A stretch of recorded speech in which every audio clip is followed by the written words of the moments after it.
Hello guys, welcome to my channel machine Naveen talkies. Teja, Sajja, Mirai తెలుసుగా. ఒక swords, ఒక ఏమంటారు, ఒక వారియర్ లాగా అనుకోండి.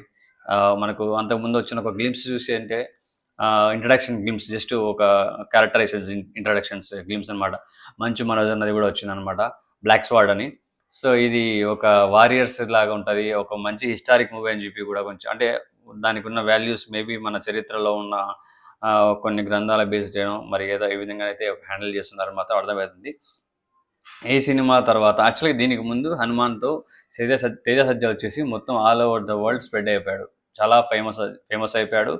నార్త్లో అయితే బీభత్సమైన ఫేమస్ అయిపోయాడు. హనుమాన్ జీ అంటే ఆబ్వియస్లీ అందరూ కొలుస్తారు కాబట్టి హనుమాన్ సినిమాతో మన తేజ సజ్జకి ఖచ్చితంగా బీభత్సమైన ఫేమ్ అయితే వచ్చిందని చెప్పాలి. నార్త్లో కూడా, నార్త్లో ఫేమ్ రావాలంటే అంత ఈజీ కాదు. హనుమాన్తో మన తేజ సజ్జ ఈజీ కొట్టేశాడు అనమాట. సో అక్కడి నుంచి తన మీద ఎక్స్పెక్టేషన్స్ కూడా పెరిగిపోయినాయి. తేజ సజ్జ అంటే కూడా బాగా తెలుసు కాబట్టి ఈ మిరాయి సినిమా కూడా ఒక స్వాడ్, ఒక సోల్జర్ స్టోరీ కాబట్టి, అంటే సోల్జర్ కాదు, ఒక వారియర్, బ్లాక్ స్వాడ్, మన తేజ సజ్జ ఒక క్యారెక్టరైజేషన్. దానికి సంబంధించిన ఒక టీజర్ అప్డేట్ అయితే ఈ మంత్, టీజర్ అప్డేట్ కాదు, టీజరే వస్తుంది ఈ మంత్, అంటే May 28. సో చాలా ఎక్సైటింగ్గా ఉంది నాకైతే ఆ టీజర్ కోసం. ఎప్పుడు వస్తుందని వెయిట్ చేస్తున్నా. నిజంగా నేను యాక్చువల్గా క్యారెక్టరైజేషన్స్, ఇంట్రాక్షన్స్ చూసినప్పుడే ఈ సినిమాలో ఏదో మ్యాటర్ ఉంది, ఖచ్చితంగా ఇది హిట్ అవుతుంది, ఒక మంచి స్టోరీలా కనపడుతుంది. అండ్ మంచు మనోజ్ అన్న కమ్బ్యాక్ మూవీ అని చెప్పి కూడా చాలా మంది అప్పుడు అనడం జరిగింది. బట్ ఈ మధ్యలోనే భైరవం వచ్చేసింది.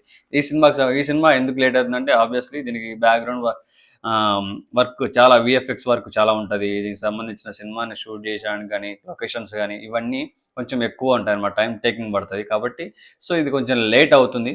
బట్ సినిమా మాత్రం ఖచ్చితంగా అనుకున్నంత ఎక్స్పెక్టేషన్స్, అనుకున్నంత హై అయితే ఖచ్చితంగా ఇస్తా అనుకుంటున్నా. మీరు ఏమనుకుంటున్నారు మిరాయ్ సినిమా గురించి?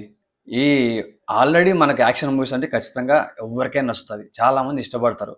ఇది ఒక వారియర్ స్టోరీ, కత్తులతో యుద్ధము, ఇట్లాంటివి అంతా ఒక type of stunts, different type of stunts ఉండబోతున్నాయి సినిమాలో, అది మాత్రం పక్కా తెలుస్తుంది. ఒక different type of ambience, locations, visuals, ఖచ్చితంగా ఒక మంచి ఎక్స్పీరియన్స్, థియేటికల్ ఎక్స్పీరియన్స్ అయితే ఖచ్చితంగా ఇస్తుంది ఈ సినిమా అయితే. టీజర్ వచ్చిన తర్వాత ఆ రోజు మనం మాట్లాడుకుందాం. 28th May ఖచ్చితంగా టీజర్ చూడండి. చూసిన తర్వాత నేను వీడియో చేస్తాను, అప్పుడు దాని గురించి మళ్ళీ మాట్లాడుకుందాం.